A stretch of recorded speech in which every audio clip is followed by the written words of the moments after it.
dans notre secteur, on est quasiment à 100% des éleveurs.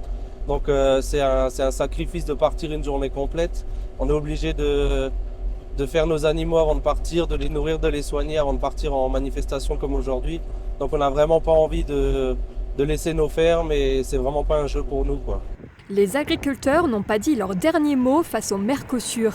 Ils ont ressorti ce matin leur message de colère pour protester contre la signature du traité de libre-échange avec 4 pays d'Amérique latine. Les premiers sont partis ce matin dès 7 h depuis Schorbach pour rejoindre leurs camarades sur la route, direction la préfecture de la Moselle à Metz, point central de la mobilisation du monde agricole. On se rejoint avec une quinzaine d'agriculteurs du secteur de Bitche, Rambach-les-Bitches et Sarreguemines.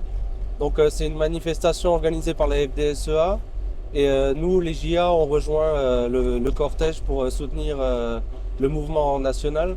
Donc en fait, on va se retrouver devant la préfecture pour manifester notre mécontentement contre le Mercosur et aussi pour la baisse du budget de la PAC. Le Mercosur prévoit la suppression de la grande majorité des droits de douane. Cette mesure devrait faciliter davantage l'importation de viande bovine des pays d'Amérique latine vers l'Union européenne. C'est exactement ce qui inquiète aujourd'hui nos éleveurs, nombreux à être mobilisés dans ce cortège. C'est des millions de tonnes de viande qui ont été produites avec des OGM ou alors des hormones. Les hormones qui sont interdites en Europe. Donc pour nous, c'est de la concurrence déloyale parce que le prix de la viande sera beaucoup plus bas que le nôtre parce qu'on n'a pas les mêmes charges qu'eux. Pour rassurer néanmoins ces agriculteurs, la Commission européenne a proposé de nouvelles mesures, notamment la mise en place de quotas pour l'importation de viande bovine avec des droits de douane réduits, pas plus de 1,6% de la production totale européenne. Au-delà, des droits de douane doivent être revus à la hausse. La mise en place d'un mécanisme de sauvegarde en cas de préjudice grave causé par les importations du Mercosur est également en discussion à la demande de la France. Mais pas de quoi rassurer les éleveurs de notre région déjà en difficulté. On sort à peine de la FCO. On a réussi à vacciner l'an dernier tout pour la FCO. La vague de la maladie est passée.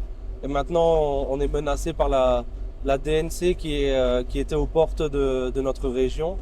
Donc on est toujours dans l'inquiétude. Donc on espère que ça ira mieux. Ce jour de mobilisation n'a pas été choisi au hasard. C'est aujourd'hui que doit intervenir la signature de l'accord de libre-échange par la présidente de la Commission européenne au Paraguay. Mais pour l'instant, rien n'est joué. Même si la majorité des pays européens a donné son feu vert vendredi dernier, l'accord doit encore être accepté par le Parlement européen. Ce sera la prochaine étape décisive pour ces éleveurs, toujours prêts à faire entendre leur voix et leur klaxon contre cet accord.